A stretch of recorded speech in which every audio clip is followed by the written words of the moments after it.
Well, hello, hello. You are not a body. The physical body is not you. It's not you. So, welcome to the most popular video on YouTube. Right? There is no world. I am not a body. I am free. For I am still as God created me. Lessons from the workbook of A Course in Miracles, 201 through 220. Yeah, an idea with a rhyming scheme that's deliberate so it sticks in our mind. This being A Course in Mind Training, the most popular video series on YouTube, of course. And here you are. So I want to welcome you, and I want to thank you for your dedication to spiritual practice, for your commitment and your dedication to your own awakening. Now, you do not have to be a student of A Course in Miracles in order to derive tremendous benefit from this video. So I invite all of you to continue watching. I never know what's going to appear to come out of my mouth that's going to have a tremendous impact on your life. And extending even further than that, a tremendous impact on the lives of everyone else that you touch, which can't help but follow, because there is no separation of any kind. What will appear to come out of my mouth that benefits you greatly? I don't know. But I truly appreciate your commitment. Now, let's come back to this idea that you're not the physical body, this compound body, this thing, this agglomeration of mostly water and tissue is not you. Now, we're all taught as children that, of course, it's you. You are what we call a human being. And we take it for granted without ever really thinking about it, don't we? Without ever really pausing to wonder if that's really true. If maybe there isn't more to it than this. And perhaps what passes for reality is not reality at all. You may have grown up with all kinds of questions about life, about the physical body, about mind, spirit, spirituality, God. You may have grown up with a lot of questions and done a lot of inquiry prior to really dedicating yourself to a spiritual practice. I certainly did. I certainly did. There was a part of me when I was growing up that just knew that this wasn't where the action is. Now, everything that our physical senses show us appear to show us the exact opposite, don't they? They show us that, yeah, of course, this is real.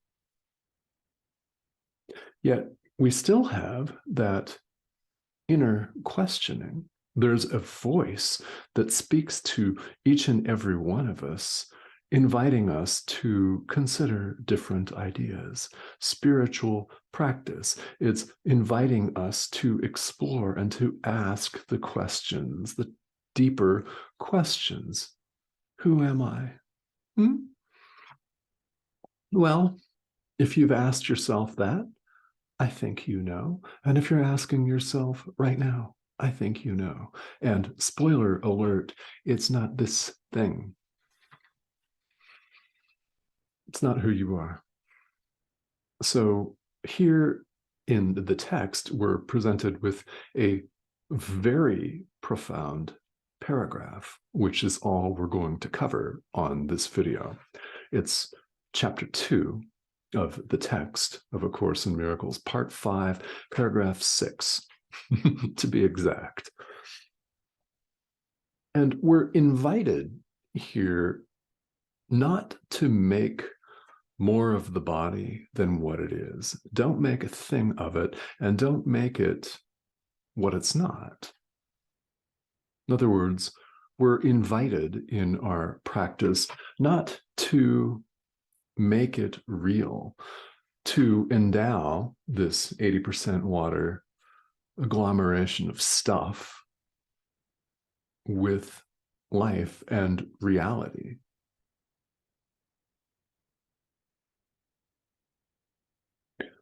There's a part of each and every one of us that resonates with this message, that says, of course, there's more to it than we can see in the mirror. Isn't there? Of course, there's more to it than that. Of course, there is. And yet, not according to our biology textbooks, not according to our anthropology texts. That's actually what I majored in college. The world tells us that the body is our reality, it's us. And our inner teacher says otherwise. So naturally, we each have a choice as to which voice we listen to. I invite you to remember at all times that of these two voices, of these two options that we have, indeed, of these two thought systems, one is real, the other's not. One opens us to truth, the truth of who we really are. The other keeps us trapped on the hamster wheel of suffering, day in, day out, of attempting to get things in this world, to strive and to seek happiness in physical stuff, only to discover that that happiness doesn't last. I mean, we have a choice in the present moment as to which voice we want to listen to. Now, it may not come across to you as a voice. Your inner teacher is going to communicate with you in many different ways throughout the course of a lifetime. It may be that you don't hear a voice in your head speaking a language that you understand. You may not be hearing things like that. And if you are, so be it. But that's not the only way that our inner teacher communicates with us. A lot of the time, what we get is a feeling, an intuitive hit, a deep inner knowing. And sometimes it comes across in something that someone else says that we really resonate with. Sometimes it comes across in the form of something that we read or that we overhear in conversation. Sometimes it's something that we see that appears to be outside of us, like on a billboard. It can be many, many different things. We're invited here in this thought system to open ourselves to the instruction and guidance and, yes, correction of our inner teacher. Remember, that's the atonement that we're to accept for ourselves, the correction of the Holy Spirit, the acknowledgement that the separation never occurred. So here in the world, what happens when we make of the physical body more than what it is? Well, it's an obstacle to us. It keeps us stuck and suffering, and it keeps us seriously stuck. It's an obstacle to the learning that we're trying to facilitate. If that were not the case, we would not see 20 consecutive lessons in the workbook reinforcing the idea that none of us is a physical body, that the body is not our reality. which we see in other spiritual traditions too, not just A Course in Miracles, many traditions. So right here in paragraph 6, which is packed full of meaning, we see that only the mind is capable of illumination. That's why this course operates at the level of the mind, so that we can change our mind. The body is not capable of illumination. It's too dense. And spirit, who we are, is already illuminated, perfect, and needs no illumination, needs no correction. It needs no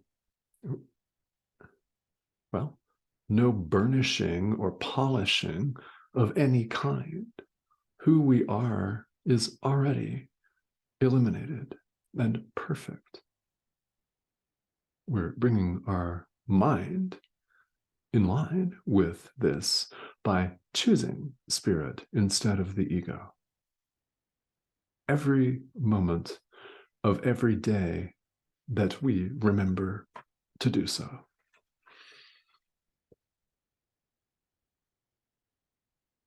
Now, our mind can bring illumination to the body only by recognizing that the body is not the learner, the mind's the learner. So bring the body in line with your mind. Now that's powerful here in the world, isn't it? Bring this thing in line with your mind. Give it over to your inner teacher for his purposes, for the purposes of healing the Son of God, forgiving the Son of God, and awakening, seeing in your brother your salvation, because that's how it works. There is no separation of any kind. Your brother is you. Not this, but spirit.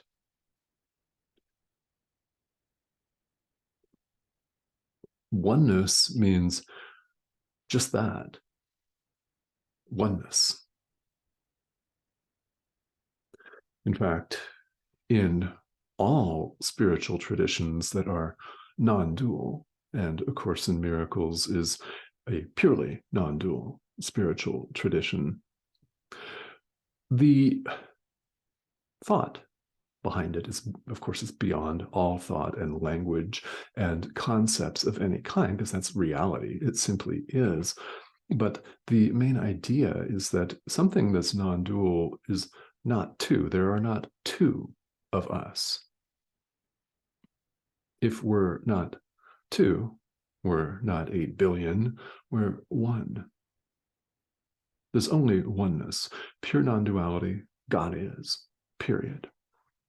Only God is. If you're familiar with Advaita Vedanta, only Brahman is. Same thing.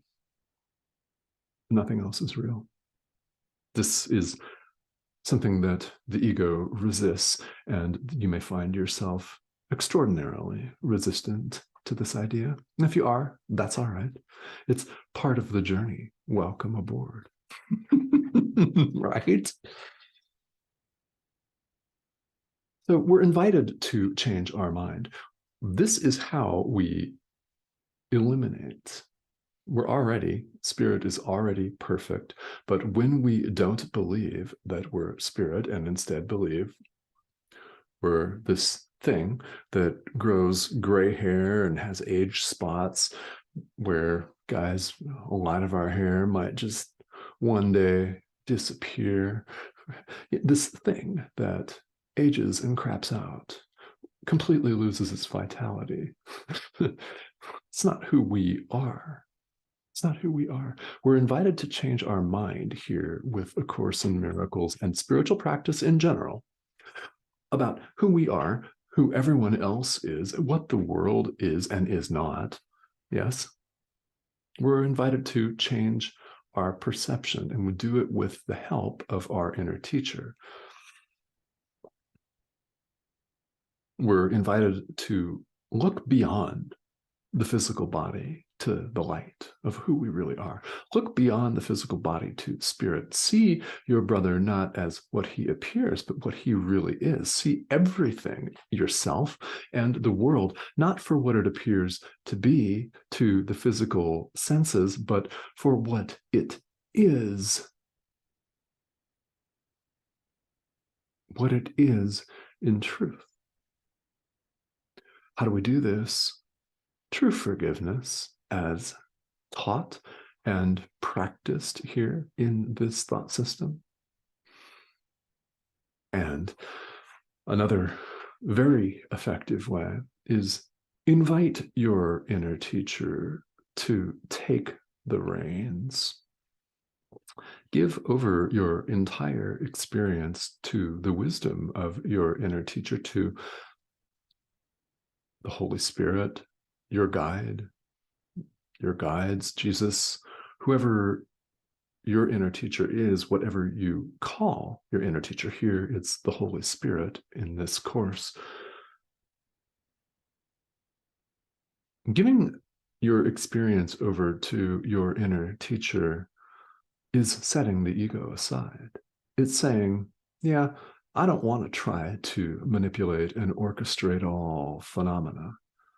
They do what they want to do anyway, just like people in my life. I want them to do one thing, they do something else. Let me withdraw my desire to have everything work out exactly the way I want it to, and allow truth to simply be as it is.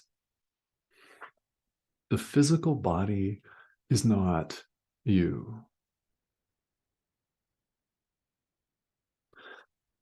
Now, naturally, this is an idea that needs reinforcement. It needs to be repeated over and over again because the ego wants you to believe that, of course, you're a physical body. And you're running around here on planet Earth, opposed to every other physical body who wants to drink your water, eat your food, and take your money. And the ego would tell you all of that, or worse.